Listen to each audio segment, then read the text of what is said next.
দোকানদার কই, ডাক দে। ভাই আশপাশে কি কারো দেখতে পাইতেছেন? কোনতে? মানে এই দোকানের মধ্যে কারো দেখতে পাইতেছেন? এই দোকানের মধ্যে কেউ আছে? আছিস তো শুধু তুই। তাহলে দোকানদার আমি। দোকানদার ডাক দে, আর কি পাইছিস? কসি দোকান আমার, আমি আবার কি করে ডাকবো? তুই দোকানদার। হ্যাঁ, কি লাগবে কন? বুঝিস এইটাকে এমনি উঠেছে। তোর সাহস কত আমায় ধরেছ? এই দোকানে আমি 1000 টাকা পাবো। টাকা দে। ও তাহলে আমি মনে হয় জানি নে, এইটা আমার আব্বার দোকান, আমি মাঝে মাঝে বসি। মাঝে মধ্যে বসিস কি সবসময় দাঁড়িয়ে থাকিস কি মাঝে মধ্যে ঘুমাস? ওইটা তো আমার দেখার বিষয় না। 1000 টাকা পাবো, 1000 টাকা আমার দিয়ে দে। তোর আব্বার কাছে পয়সা নেই, ভাই 1000 টাকা পয়সা নিয়ে গেছে। তো ও আব্বা নিয়েছে, আমি দিদি হয় নাকি?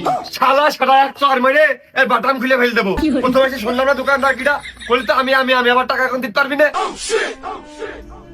ভাই ওই চা আর এই বিস্কুট খান, আব্বা আসলে আমি দেখতেছি। বিস্কুট খাই নাই, চা খেলাম, তারপর বিড়ির কথা কিটা হবে?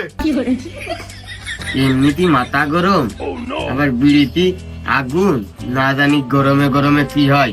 তোর আব্বা আসলে কোষ যে ভাই আইলো টাকা চাই ছুঁয়ে গেছে, এদিন যদি এসে আবার ফিরে রাতে হয়, তোর আব্বার কিচ্ছু কব না, তো রেকের থাপে আর নাকের বদনার কানের ভালটা একটু ফেলে দেবো করে দিলাম। কিসের মধ্যে কি এলো কিছুই তো বুঝলাম না। এদিক চা বিড়ি খাইলো, সেইটার বিলও তো কিছু পেয়ে গেল না। না জানি 1000-এর মধ্যে কেটে দেয়।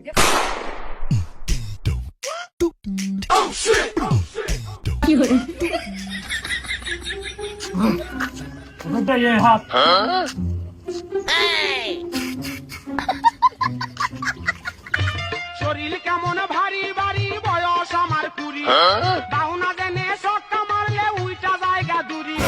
শরীর কেমন ভারী ভারী, বয়স আমার 20। মনে হলে এখন আমার উপর আক্রমণ হবে। কাঁধের গর্জে পাইছে গেছি।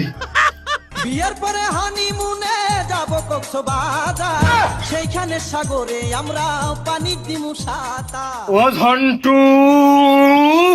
হ্যাঁ পিতা, আপনাকে কি ভেমরুলে দংশন করেছে?